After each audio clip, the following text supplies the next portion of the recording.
가버나움에 도착한 예수님께서 제자들에게 길에서 토론한 것이 무엇인지 물으셨을 때 서로 누가 크냐고 쟁론했던 제자들은 대답을 하지 못했습니다. 예수님께서 그런 제자들에게 첫째가 되고자 하면 뭇사람의 끝이 되며 뭇사람을 섬기는 자가 되어야 할 것이라고 가르쳤고, 또 어린아이 하나를 영접하는 것이 곧 나를 영접하는 것이며 나를 보내시는 이를 영접하는 것이다, 이렇게 가르치셨습니다. 이와 같은 가르침이 있은 후에 요한이 예수님께 한 가지 보고를 합니다. 그 내용은 우리를 따르지 않는 어떤 자가 주의 이름으로 귀신을 내쫓는 것을 보았고 우리를 따르지 않으므로 그렇게 하지 못하도록 금하였다는 것입니다. 지금 이 말을 지금 요한이 하고 있죠. 요한이 이렇게 말을 하고 있는데, 사실은 이것을 제자들이 함께 본 것입니다. 주의 이름으로 귀신을 내쫓는 것, 이것들을 다 같이 본 거예요. 그 광경을 목격한 제자들이 그 사람에게 그렇게 하지 말라고 했다는 것입니다. 그렇게 하지 못하도록 금하였는데 그 이유는 딱 하나였습니다. 우리를 따르지 않기 때문이라는 것입니다. 우리는 이 내용에서 예수님을 따르지 않는 사람이 주의 이름으로 귀신을 내쫓는 일을 하고 있었다라고 하는 것을 살펴볼 수가 있는 것입니다. 특히 여기서 주의 이름으로 라고 하는 이 말이요, 이 말은 원문을 보니까 당신의 이름으로 이렇게 되어 있어요. 다시 말해서 예수님의 이름으로 하고 있더라는 것입니다. 이런 일을. 그러니까 예수님의 이름으로 귀신을 내쫓더라 하는 거예요. 이 내용을 통해서 당시에 예수님의 이름으로 귀신을 내쫓는 자가 있었다라고 하는 것을 우리가 살펴볼 수 있다는 것입니다. 그것이 치유의 목적이었는지 아니면 그것을 통해서 수익을 얻고자 했는지 우리는 알 수가 없습니다. 그러나 그런 일을 행하는 자가 있었다는 것입니다. 이것을 본 제자들의 입장에서는요, 우리를 따르지 않는 자가 주 예수님의 이름으로 귀신을 내쫓는 것이 타당하지 않다고 여겼던 것입니다. 그렇게 생각을 했던 거예요. 아마도 그들의 입장에서는 그 일이 마치 이 제자 공동체가 갖고 있는 독점적인 행위와 같이 여겼던 것입니다. 그렇기 때문에 자신들과 함께하지 않는 자가 그런 일을 하지 못하도록 그렇게 했던 것입니다. 그런데 이와 같은 요한의 그 보고에 예수님의 반응이 조금 예상 밖이었습니다. 그가 하는 일을 금하지 말라는 것입니다. 그 이유를 예수님께서 이렇게 말씀하세요. 내 이름을 의탁하여 능한 일을 행하고 나를 비방할 자가 없다라고 하는 것입니다.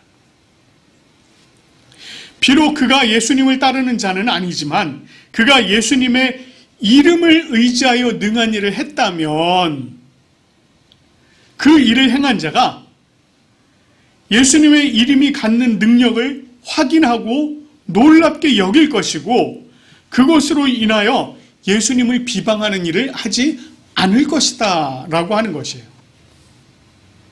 그러면서 우리를 반대하지 않는 자는 우리를 위하는 자다, 이렇게까지 말씀을 하세요. 우리를 반대하지 않는 자는 우리를 위하는 자다. 다시 말해서 예수님의 이름을 의탁한다는 것은 예수님의 이름을 반대하지 않는다는 것을 의미하는 것이고, 그것은 그렇게 행하는 자는 역으로 우리를 위하는 자다, 이렇게 말씀하시면서 그 사람이 아직은 예수님을 따르지 않지만 그러나 앞으로 예수님을 따를 가능성이 있다. 다시 말해서 예수 그리스도의 제자 공동체가 될 가능성이 있다라고 하는 것을 열어두신 것입니다. 이렇게 말씀하신 예수님께서 계속해서 교훈을 이어가십니다. 41절 말씀을 보면은요, 누구든지 너희가 그리스도에게 속한 자라 하여 물 한 그릇이라도 주면이라고 얘기해요. 여기 이 말씀 속에 누구든지라고 하는데, 이 누구든지라고 하는 이 이야기는요, 그 속에 보이지 않는 전제가 하나가 숨어 있어요. 어떤 전제가 숨어 있느냐? 그것은 그리스도에게 속한 자를 알아보고 그에게 물 한 그릇을 베풀 수 있는 자라면 그 사람 역시 그리스도인일 것이다 라고 하는 것입니다. 이것은 그들 역시 예수님을 그리스도로 고백하는 것을 간접적으로 증명하는 것이기 때문이라는 것입니다. 결국 그들은 예수 그리스도와 함께 주님 안에 거하는 제자 공동체에 속한 자들이다 라고 예수님께서 이렇게 지금 말씀을 해주고 계신 것입니다.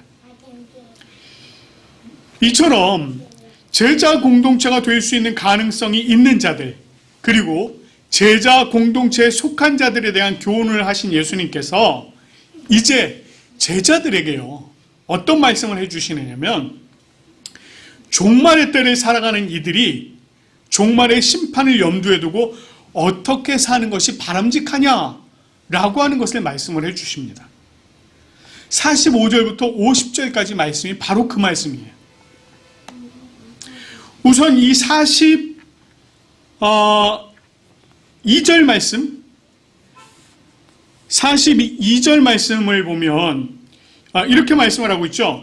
누구든지 나를 믿는 자들 중 하나라도 실족하게 하면 차라리 연자맷돌이 그 목에 매어 바다에 던져지는 것이 나으리라, 이렇게 말씀하셨어요. 여기서 이 작은 자라고 하는 말은요, 우리가 앞에서 본 이전에 말씀에서 본 어린아이와 연관을 지어서 설명을 하고 있습니다. 우리가 지난 설교를 통해서 말씀드렸듯이 이 당시의 어린이들은 인권이라는 것이 보장되지 못했고 무가치한 존재로 여겨지기까지 했다라고 말씀을 드렸습니다. 그래서 본문에서 말하는 이 작은 자는 그리스도인으로서 사회적 약자 또는 하층민, 종이나 노예와 같은 자들, 그런 사람들을 이야기하고 있는 것입니다. 그런데 이런 이들을 실족하게 한다 라고 하는 것은 그들로 하여금 큰 시험에 들게 해서 그들이 공동체를 떠나게 하는 것, 이것을 얘기하는 것입니다. 심지어 예수 그리스도를 믿는 신앙을 잃게 하는 것, 이것을 얘기하는 거예요. 만약 이런 일이 있다면 어떤 게 더 낫다고요? 연자 맷돌이 매요? 바다에 던져지는 것이 나을 것이다, 이렇게 얘기합니다. 여러분, 우리나라 맷돌 여러분 잘 아시죠? 우리나라 맷돌 그렇게 안 커요. 그냥 맷돌은 그렇게 안 큽니다. 그런데 연자 맷돌은요, 커요. 근데 이스라엘에서 쓰던 연자 맷돌은요, 정말 커요. 엄청 큽니다. 제 키보다도 커요. 그러면 여러분 그거 메어서 바다에 한번 빠진다고 생각을 해보십시오. 헤어나올 수 있다 없다? 절대 못 나온다는 얘기예요. 예수님께서 이 말씀을 하시는 이유는요, 이 심각성이 얼마나 큰지를 깨달으라는 것입니다. 그렇기 때문에 타인을 실족하게 하는 일이 없도록 가르치시는 거예요. 다른 사람이 실족하게 해서는 안 된다라고 이렇게 가르치고 있는 것입니다. 이렇게 타인에게 대해서 주의를 기울일 것을 말씀하신 후에요, 이번에는 이어서 무엇을 말씀하시느냐면 자기 자신이 걸려서 넘어질 만한 일이 없도록 주의하라는 것입니다. 자기 자신이 걸려 넘어질 일이 없도록. 자, 보세요. 43절, 45절, 47절 말씀이 그래요. 이 구절들이요, 각각 다 동일한 형태를, 문장 구조를 띠고 있습니다. 43절 말씀을 보면 이렇게 말하죠. 만일 내 손이 너를 범죄하게 하거든. 이렇게 얘기를 하고 있고요. 45절은 만일 내 발이 너를 범죄하게 하거든 이렇게 얘기합니다. 그리고 47절 말씀 보면 만일 내 눈이 너를 범죄하게 하거든 이렇게 말합니다. 여기서 지금 공통점이 뭐예요? 너를 범죄하게 하거든. 이게 공통점입니다. 여기서 손이라고 하는 것은 범죄를 수행하는 도구로서, 발은 또 범죄의 현장으로 이동하는 수단으로, 눈은 범죄로 이끄는 유혹이 시작되는 곳으로 지금 이야기를 하고 있습니다. 우리가 손과 발 그리고 눈은요, 우리가 살아가는 데 있어서 없어서는 안 될 굉장히 중요한 그런 수단입니다. 그런 기관들이에요. 그런데 이 기관들이 독자적으로 움직일까요? 막 내 손이 그냥 내 마음대로 내 마음대로가 아니지, 자기 마음대로 막 움직일까요? 제 발이 막 가고 싶은 대로 막 갈까요? 아니라는 거예요. 이것들은요, 전부 나의 생각에 지배를 받는 것입니다. 그럼에도 불구하고 오늘 본문에서 이것을요, 마치 각각의 의지를 가지고 우리를 범죄하게 하는 것처럼 그렇게 지금 표현하고 있습니다. 이것은 그만큼 이것을 심각하게 여기고 경각심을 가지라는 거예요. 우리가 이것에 대해서 경각심을 가져야 한다라고 가르치고 있는 것입니다.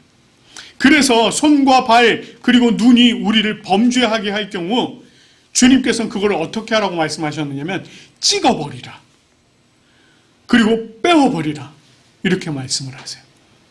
너무 무섭지 않습니까?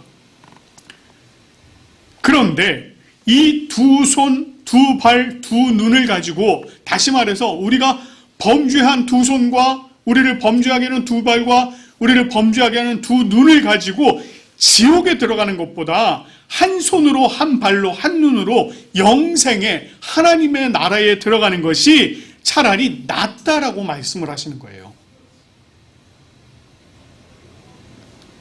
여기서 지금 영생, 하나님의 나라 전부 다 천국을 이야기하고 있죠. 그 상대적인 개념으로 뭘 얘기하고 계세요? 지옥을 얘기하고 있습니다. 이 지옥에 대한 부연 설명이 어떻게 되어 있느냐면, 예수님께서 뭐라고 말씀하시냐면 꺼지지 않는 불, 구더기도 죽지 않고 불도 꺼지지 않는 곳, 이렇게 말씀하세요. 이와 같은 지옥의 개념이 사실 구약에도 있었습니다. 그래서 66장, 이사야 66장 말씀을 보면 거기서 뭐라고 하느냐면, 하나님께서 새하늘과 새 땅을 지으실 때에 그곳에 참여하지 못하는 패역한 자들이 죽음을 맞이하는 그 곳이 있는데, 그곳에는요 벌레가 죽지 아니하며 불이 꺼지지 아니하며 모든 혈육에게 가증함이 될 것이다 라고 이렇게 이사야 66장 24절 말씀에 말씀해 주고 있습니다. 벌레가 죽지 아니하며 불이 꺼지지 아니하며. 또한 이 헬라어 있죠. 헬라어에서 지옥을 의미하는 단어가 게헨나라고 하는 단어가 있습니다. 게헨나. 자, 이 단어가 어떻게 나온 것이냐? 예루살렘 성 있죠. 예루살렘 성 남서쪽에 위치한 흰놈 골짜기가 있어요. 이 흰놈 골짜기의 아람어가 개 흰놈입니다. 그러니까 개가 골짜기, 흰놈. 그래서 흰놈 골짜기, 개 흰놈. 이것을 헬라어 음역으로 옮기면서 이것이 게헨나 이렇게 된 겁니다. 자, 그런데 이 게흰놈이라고 하는 그곳은요, 구약 열왕기 시대 때 가나안 신 몰렉에게 사람을 희생 제물로 드렸던 장소가 바로 그곳이에요. 그리고 예레미야가 몰렉 우상 숭배를 향한 하나님의 심판을 선언한 곳도 바로 그곳입니다. 그리고 이후에 이곳은요, 어떻게 사용되던 곳이냐면, 예루살렘에서 쓰레기가 배출이 되지 않습니까? 그러면 그 쓰레기를 태우는 곳으로 사용된 것이 또 바로 이곳입니다. 그래서요, 유대 문헌과 초기 교회에서 죽음과 심판 그리고 불이 결합된 영원한 심판을 가리키는 곳으로 사용된 것이 바로 게헨나, 바로 지옥입니다. 예수님께서 이렇게 범죄한 두 손과 두 발과 두 눈을 가지고 지옥에 들어가는 것을 말씀하신 것은, 그 근본적인 이유는 영원한 심판을 기다리고 있는 지옥이 있다 라고 하는 것을 말씀하시기 위한 것은 사실은 아니었습니다. 물론 영원한 심판이 있는 지옥이 있다라고 하는 것을 이 말씀을 통해서 말씀을 하셨어요. 그러나 예수님께서 지금 이것을 통해서 본래 말씀하시고자 하셨던 것은 무엇이냐면, 그와 같은 심판에 떨어지지 않도록, 그와 같은 영원한 지옥불에 떨어지지 않도록 지금 현재 죄를 떠난 삶을 살아야 한다라고 하는 이것을 지금 더 강조하고 있는 것입니다. 그래서 종말의 때를 살아가는 이들은 누구든지 죄악을 벗어버리고 주님 안에서 정결한 삶을 살아야 한다는 것을 지금 가르쳐주고 계신 거예요. 그리고 48절 말씀에 이어서 49절 말씀에서 이렇게 말씀하십니다. 사람마다 불로써 소금치듯함을 받으리라, 이렇게 말씀하셨어요. 사람마다 불로써 소금치듯함을 받으리라. 요 헬라 원문을 그대로 보면 여기에는 사실 소금이라는 단어가 안 들어가 있습니다.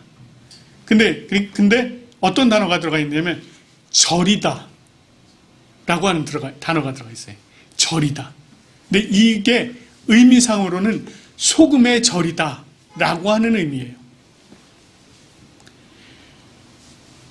근데 이 본문 말씀에 보니까 사람마다 불로써 소금치듯함을 받으리라, 이 말이 무슨 말이냐면 사람마다 불에 절여진다는 겁니다. 불에 절여진다는 뜻이에요. 무섭지 않습니까, 여러분? 지옥에서는요, 사람들이 전부 다 그냥 불에 절여진대요. 이게 그 말씀입니다. 굉장히 무서운 말씀이에요. 그래서 이 말씀은 사실 이 심판의 심각성을 지금 말하고 있는 겁니다. 그런데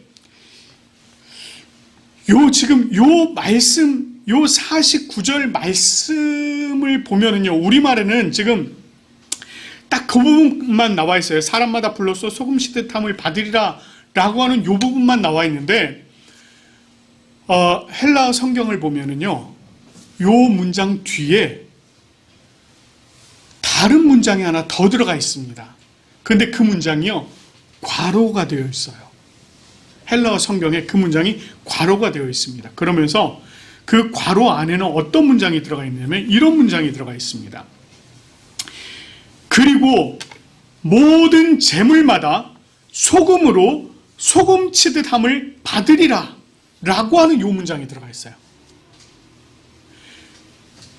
그래서 이 문장을 같이 읽어보면 이렇습니다. 49절 말씀을 같이 읽어보면 사람마다 불로써 소금치듯함을 받으리라. 그리고 모든 재물마다 소금으로 소금치듯함을 받으리라. 이렇게 되어 있다는 거예요.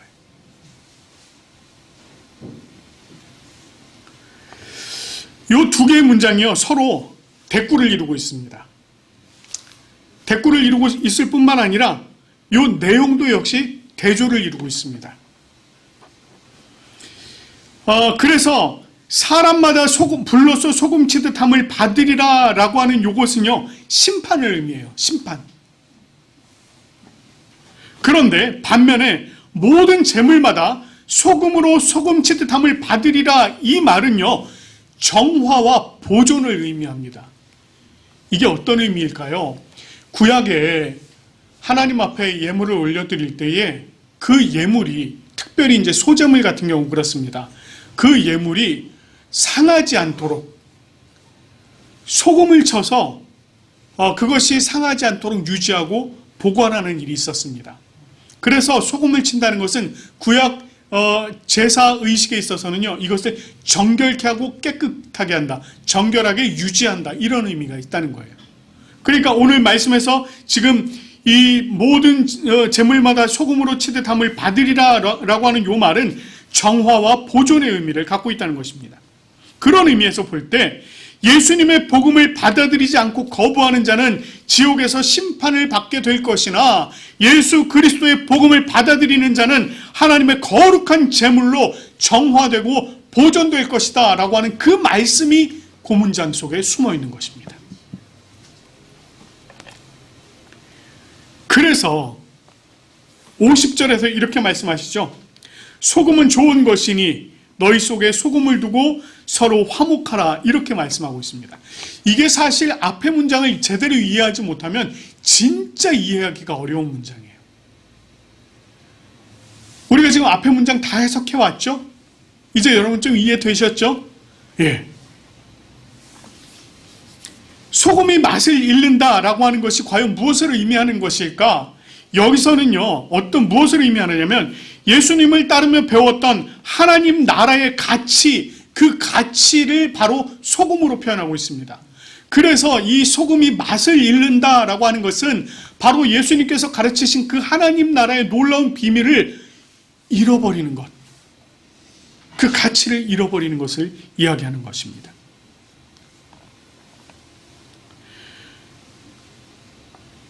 이것을 잃어버리고 자신의 입지를 위하고 자신이 높아지려고 하는 것을 소금이 맛을 잃은 것이다 라고 얘기하는 거예요. 제자들이 그랬잖아요. 길에서 걸어오면서 네가 높아 내가 높아 누가 높아? 예수님께서 정말 이 나라를 이제 얻게 되면 내가 높은 자리에 앉을까 네가 높은 자리에 앉을까 그랬단 말이에요. 누가 높은 데 있을 것인가를 그렇게 이야기를 했단 말입니다.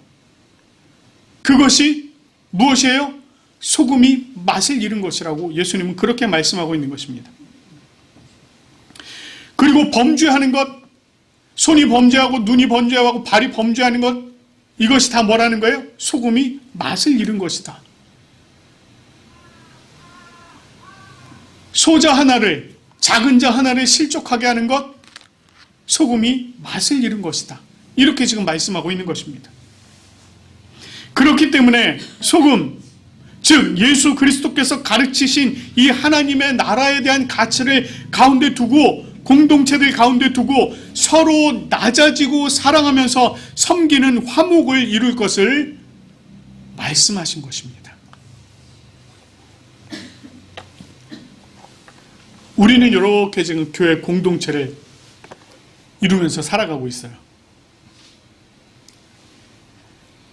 그런데 이런 교회 공동체에서 실족하는 일이 일어나는 가장 큰 이유는 사람들 사이의 관계입니다. 특별히 믿음이 있다라고 하는 자들, 특별히 직분자들, 그 중에서도 저 같은 사람들이요. 저 같은 사람들이 믿음이 연약한 사람들을 보고 용납하지 못하고 배려하지 못하고 그냥 내 마음대로 행동하고 내 마음대로 말할 때, 이럴 때 다른 사람들이 시험에 들게 된다는 거예요. 여러분 보세요. 담임 목사인 제가요,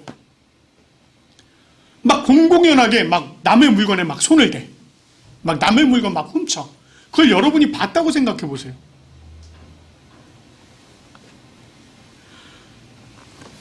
보니까 우리 담임 목사님이 가면 안 되는데 드나들어. 저 양반 지난주에도 저기 갔다 오더니 이번 주에 또 가네. 저 어떡하지? 이런 생각 안 들겠습니까? 뿐만 아니고요, 보지 말아야 될 걸 보고 있는 걸 여러분이 본다고 생각해 보세요. 아니 지나다니면서 힐끔힐끔 이상한 걸 쳐다보고 있고, 사무실에 앉아가지고 막 이상한 거 들여다보고 있고, 근데 그걸 만약에 여러분들이 목격했다. 어떤 생각 드시겠습니까? 그런 얘기예요. 그런 얘기입니다. 제가 만약에요, 저의 기득권만 주장하고 나만 잘 먹고 잘 살겠다고, 여러분, 저한테 이러시면 안 되죠. 좀 더 좀 잘 좀 대우해 주세요. 만약에 그런다고 한번 생각해 보세요. 여러분, 그러면 여러분 실족하겠습니까? 안 하겠습니까? 실족하죠. 그 얘기예요. 지금 그 얘기입니다. 이것은 말 그대로요, 맛을 잃은 소금이 되는 것입니다. 이런 삶을 산다면 앞으로 오는 세계, 내가 죽은 이후에 그때의 문제만이 아니라 지금 살아가고 있는 이 순간에도 문제라는 것입니다.